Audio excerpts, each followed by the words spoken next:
জগবীর নবদ্বীপ ধাম লীলা সরণীর বিষয়বস্তু প্রেমময়ী শ্রীমতী রাধা ঠাকুরানী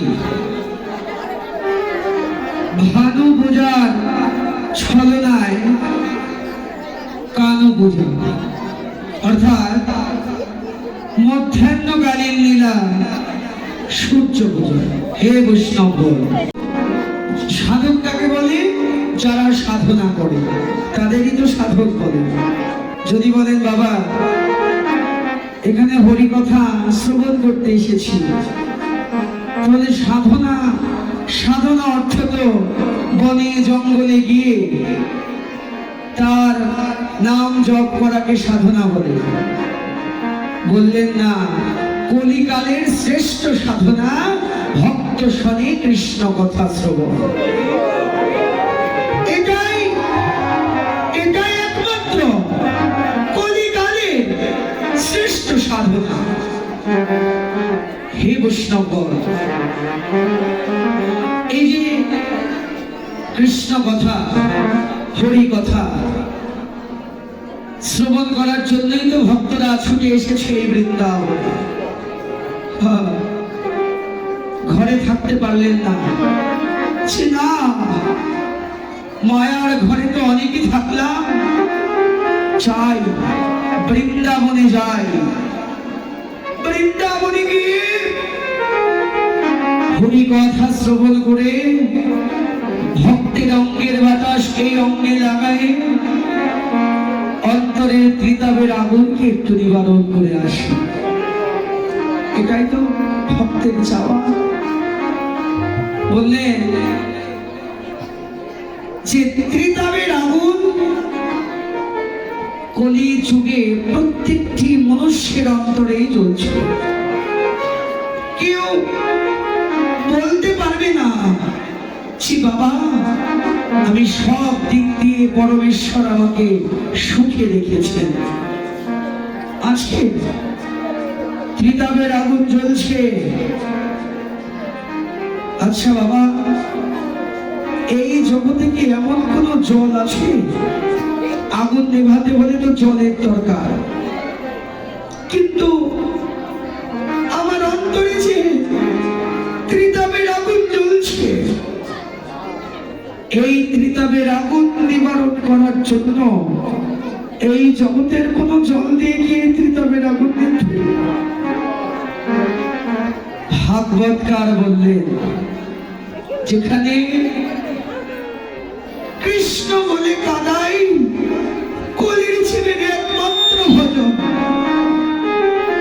যে যত সাধনার কথাই বলো, যে যত ভজনার কথাই বলো,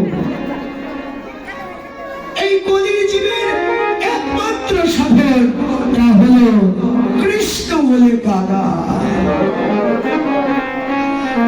ভাগবতকার বললেন, কৃষ্ণ বলে কাঁদলে নয়ন দিয়ে যে শীতল জল বর্ষিত হয়, ওই নয়নের জল বক্ষে লাগলে বুকের এই ত্রিতাবের জ্বালা নিবারণ সম্ভব।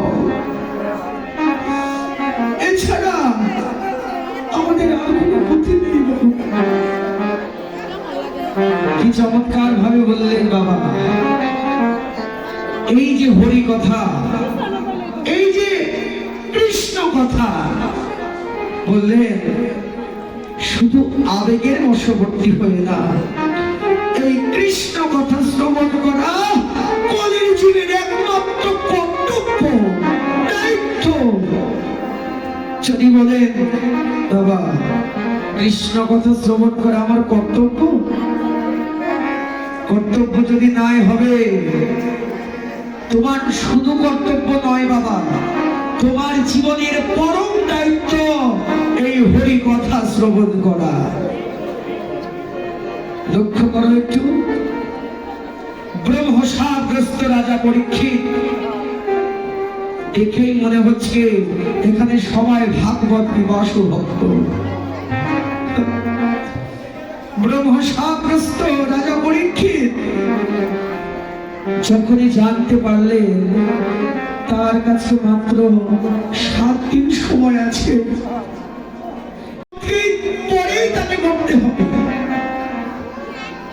চলে গেলেন মুনি ঋষিদের কাছে, পণ্ডিতদের কাছে। হে ঋষিগণ, কৃপা করে আমায় বলুন, কি প্রশ্নটা কি বাবা গোসাই? প্রশ্নটা আসন্ন মৃত্যুমুখী জীবের কর্তব্য কি? কিবা প্রশ্ন কি? মৃত্যুকাল উপস্থিত, এই সময়ে জীবের কর্তব্য কি? কেউ বললেন ঘুমের যজ্ঞ, কেউ বললেন অশ্বমের যজ্ঞ। কোনটাই রাজা পরীক্ষিতের মনোভূত হলো না। চলে গেলেন ব্যাসনন্দন ভগবান সুখদেব গোস্বামীর কাছে। সুখদেব গোস্বামীর কাছে গিয়ে বললেন, গুরুদেব, একটা প্রশ্ন নিয়ে তোমার কাছে এসেছি, কৃপা করে আমায় বলো গুরুদেব। মৃত্যুকাল উপস্থিত, এই সময় আসন্ন মৃত্যুমুখী জীবের কর্তব্য কি? বাবা যখন বললেন আসন্ন মৃত্যুমুখী জীবের কর্তব্য কি,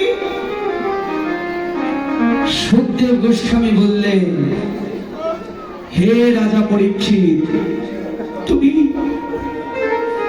অতি উত্তম প্রশ্ন করেছ। হে রাজা, এই জগতে তুমি একা আসন্ন মৃত্যুমুখী জীব না, এ জগতে প্রত্যেকটি জীব আসন্ন মৃত্যুমুখী। বাবা, একটু মনের কাছে প্রশ্ন করলে মন উত্তর দিয়ে দেয়। রাজা পরীক্ষিত জানতে পেরেছিল 7 দিনের মধ্যে তার মৃত্যু হবে না, 7 দিন অতিক্রান্ত হলেই তার মৃত্যু হবে।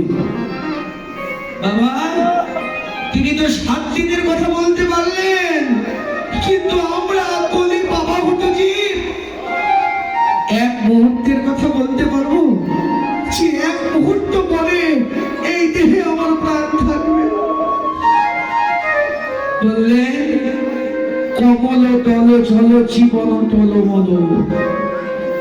পদ্মের পাতায় জল যেমন টলমল করে, তদ্রূপ এই দেহের মধ্যে প্রাণটাও তেমন টলমল করছে, কখন যেন চলে যায়। ভাগবতকার বললেন, রাজা পরীক্ষিত ছিলেন আসন্ন মৃত্যুমুখী জীব, কিন্তু এই কলিতে প্রত্যেক জীব শুধু আসন্ন নয় গো, আসন্ন বলতে সুআসন্ন মৃত্যুমুখী জীব। কারণ বললেন, তুমি নিঃশ্বাসটা নিয়েছো, নিঃশ্বাসটা তুমি ছাড়বে, যম তোমাকে ওই সময়টুকু দেবে না। এই কারণে রাজা পরীক্ষিতকে উদ্দেশ্য করে জগৎগুরু সুখদেব গোস্বামী বললেন, হে রাজা পরীক্ষিত, তুমি শুধু একা নও, এই বিশ্ব সংসারে প্রত্যেকটি জীব আসন্ন মৃত্যুমুখী। কি বাবা, 7 দিনের মধ্যেই তো মরতে হবে। শনি রবি সোম মঙ্গল বুধ বৃহস্পতি শুক্র, এই 7 দিনের বাইরে তো আমার মরণ হবে না। কিন্তু কোন দিন আমার মরণ হবে আমি তো জানি না। পরীক্ষিত মহারাজ, ওটা অভিশাপ না, আমরা মনে করবো ওটা তার আশীর্বাদ। পরীক্ষিত মহারাজ বললেন, গুরুদেব, এটা তো আমার আশীর্বাদ। আমি তাও জানতে পারলাম যে 7 দিন পরে আমার মৃত্যু হবে, কিন্তু কলির বাবা ছন্নজীব তো তাও জানে না। আমি 7 দিনের কথা জানি, কিন্তু কলির জীব তো 1 মুহূর্তের কথাও জানে না। তখন বললেন যে আসন্ন মৃত্যুমুখী জীবের একটাই কর্তব্য, অহংকার শূন্য হয়ে অকাপটে ভক্ত সঙ্গে হরি কথা কৃষ্ণ কথা শ্রবণ।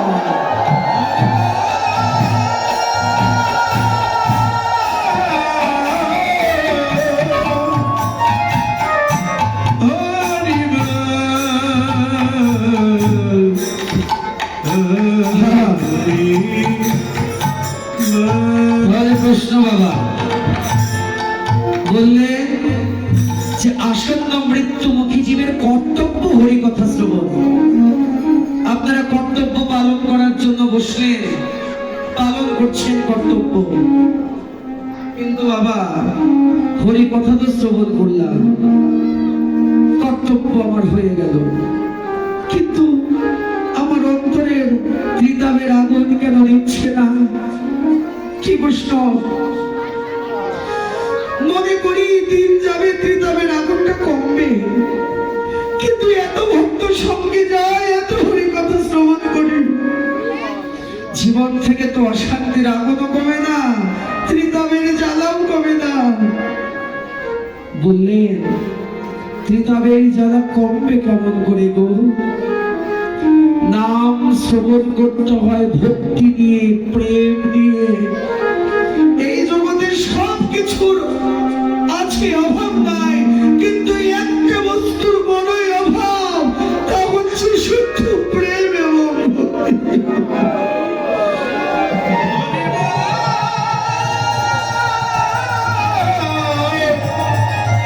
হরি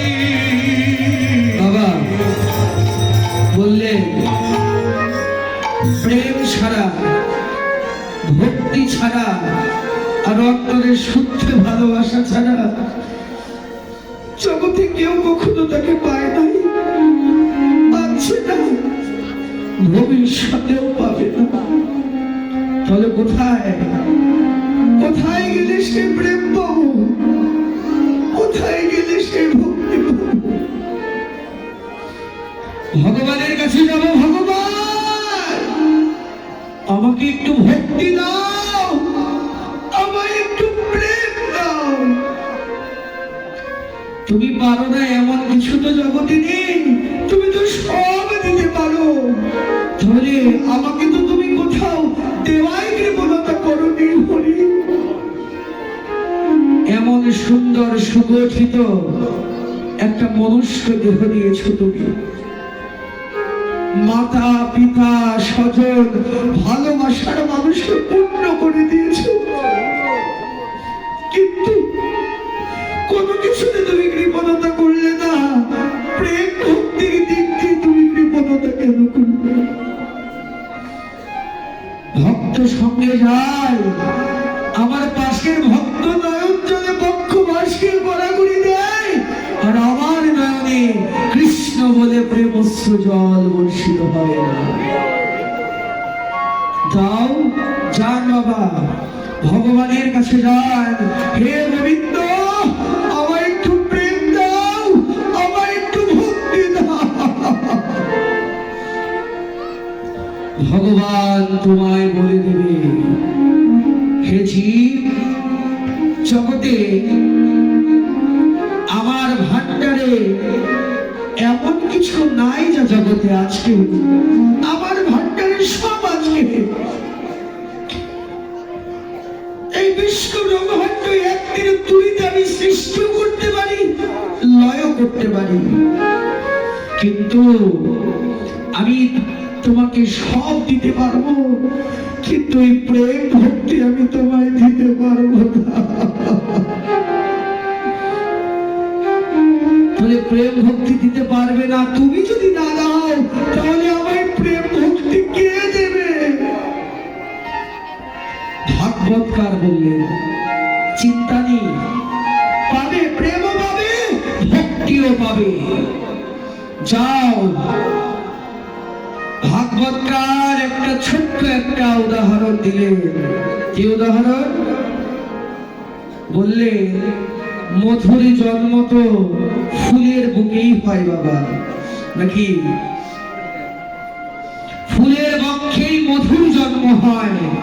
যান আপনি ফুলের কাছে গিয়ে বলেন, হে ফুল, আমায় একটু মধু দাও। ফুল বলে দেবে, ভাই তোমায় যে আমি মধু দেব? হ্যাঁ, তুমি তো দেবে, কারণ তোমার বুকেই তো মধুর জন্ম।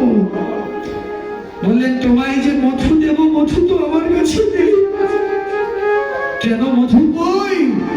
বলল যে মধু আমার বুকে যতটুকু ছিল, মৌমাছি এসে, ভ্রমর এসে আমার সকল মধু নিয়ে গেছে।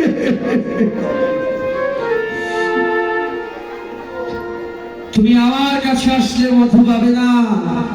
আমার বুকে মধুর জন্ম হলেও তুমি মৌমাছির পেছনে পেছনে যাও, ভ্রমণের পেছনে পেছনে যাও, তাহলে তুমি মধু পাবে।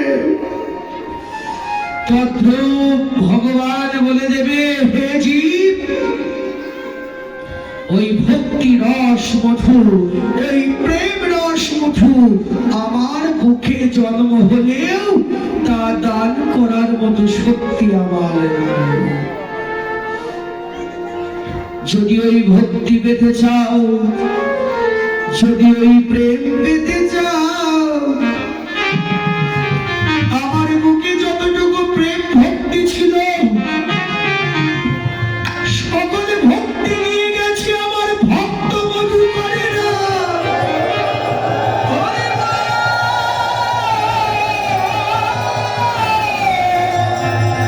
চাও, যদি প্রেম পেতে চাও, ভক্তি পেতে চাও, আমার ভক্তের বাজারে যাও।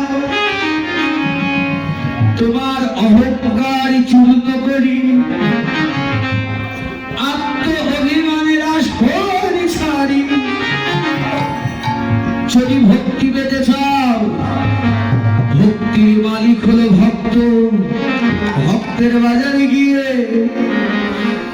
ভক্তের চরণ